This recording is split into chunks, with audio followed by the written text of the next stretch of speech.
I mean, it's all like artisanal, the quality is there, and there's a certain sense of, for me, like movement, like energy, like music.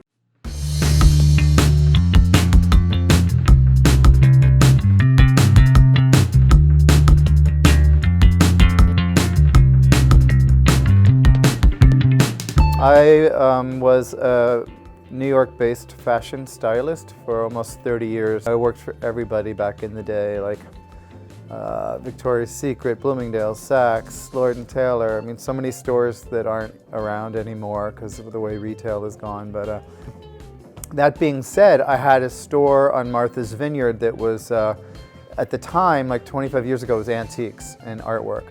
And the antiques market started to kind of disappear, and I just had this sort of Newton's apple thing, like, oh, fashion, because that's what I'd been working in for so long. So I would have like antiques and a display of pickles and then a Vivienne Westwood like $2,000 dress. So it was sort of a little oddball-y. I years ago adopted a third kind of a unisex symbol. So I have male, female, male sign and a unisex symbol on my sign, and it's pretty subtle, but it's meant to express that a lot of these clothing pieces are unisex, and it's awesome for me to sell like some dude something and then some 70-year-old woman the same thing, but it just comes out totally different. And I was on my porch, and this kid, it was a boy too, like he goes, Mom, that's that sign, you know what, that's like Dylan in school, you know, like and I was like, all right, kid, you know, like he gets it, because that's so much a part of like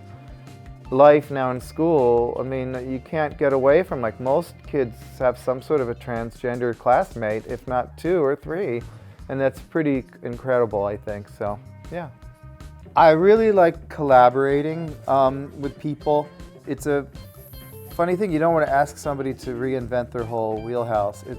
It's like inspiring someone to try something and push something that they're doing in a, you know, another direction to make something new, and but still holding true to their brand and my brand. There's a certain diversity upstate that I really love, because people are coming up here to get away. So we're kind of, a lot of us are sort of New York expats living upstate. So.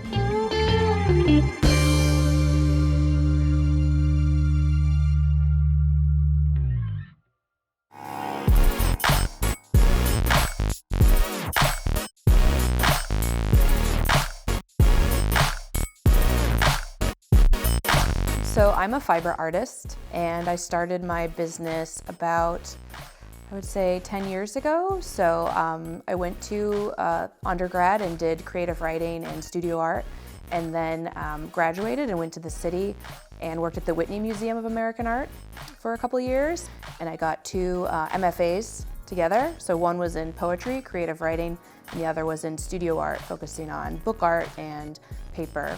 Sort of thinking of the poem as something that exists outside of the page. So what would it feel like if you could really experience walking through something that would make you feel like a poem does?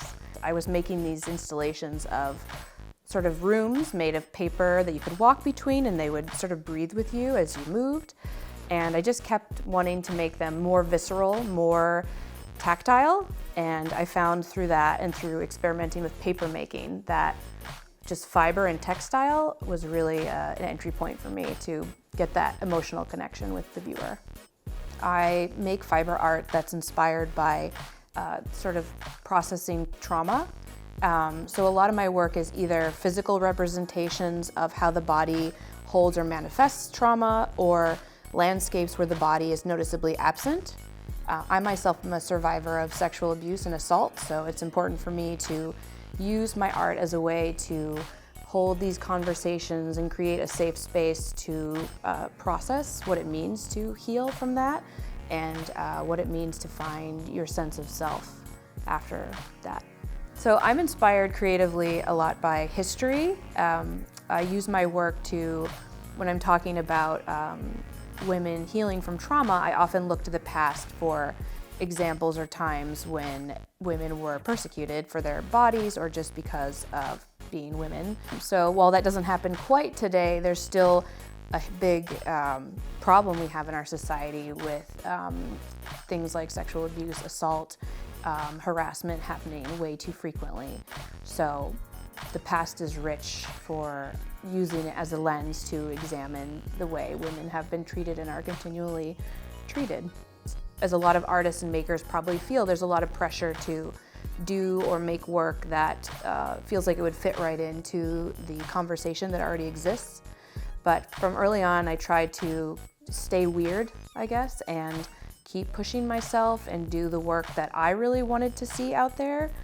And there were definitely some bumps along the way, but I think by staying true to that, it really helped me stand apart.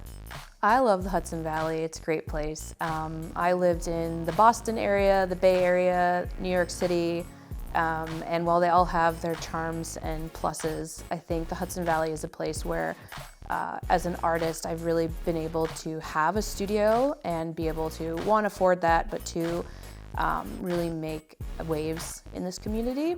Also, there's so many other creative people that have moved here because they want space and time and connections with people where they really feel like they can have an impact. They move here because they're kind of like authentically themselves too. Like most of the people I come into contact with, other artists or makers, like there's no preamble. It's just kind of like they just show up as they are.